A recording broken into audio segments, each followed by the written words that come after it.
పొరపాటు పక్కన ఉన్నోడికి కూడా తగిలింది, మెయినోడికి కూడా. మర్డర్కి అసలు రీజన్ పక్కన ఉన్నోడిది అనిపిస్తుంది అనమాట. అట్లాగే ఇక్కడ ఒక ఆస్పెక్ట్ లో కూడా అనుకోవచ్చు,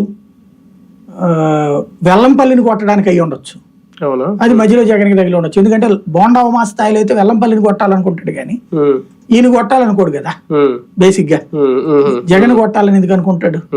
అది కూడా ఆయన కూడా అంత శత్రుత్వం ఏముందండి. ఆయన పాపం కొత్తగా ఇప్పుడు వచ్చాడు ఆ నియోజకవర్గాన్ని, మొన్నటి వరకు వెస్ట్ కదా. అంటే అతను కొట్టిస్తాడని కాదు, అతని మనుషులకి ఇప్పుడు ఇతను ఇంప్రూవ్ అవుతున్నాడు అనుకుందాం ఫర్ ఎగ్జాంపుల్, ఇతను కొట్టేస్తాడేమో రేపు పొద్దున, ఓట్లు ఇతను కొట్టేసుకుంటాడేమో, గెలిచేస్తాడేమో, మా వాడు పోతాడని కసితో కొట్టచ్చుగా.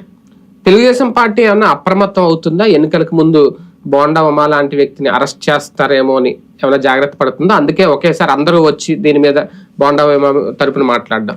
దారిని పోయే కంపెనీ ఎత్తినెట్టుకున్నారు, అంత మించేం లేదు. తెలుగుదేశం మీడియా ఎప్పుడైతే అచ్చెన్నాయుడు, చంద్రబాబు వీళ్ళందరూ మాట్లాడడం బిగించేశారు, అప్పటిదాకా ఇలా పాత్ర ఉందని నేను కూడా అనుకోలే.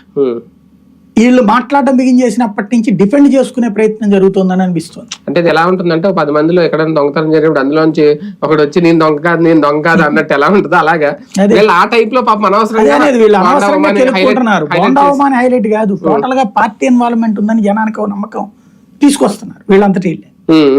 అది అంటే వైసీపీ ఏమన్నా ఈ టైంలో అరెస్ట్ చేయించడాలి అంటే ఏమన్నా చేస్తుందా? అంటే బోండా ఉమా ఏముందండి, ఆఫ్టర్ ఆల్ చేస్తే చంద్రబాబుని అరెస్ట్ చేయించవచ్చు కదా, చెయ్యాలనుకుంటే.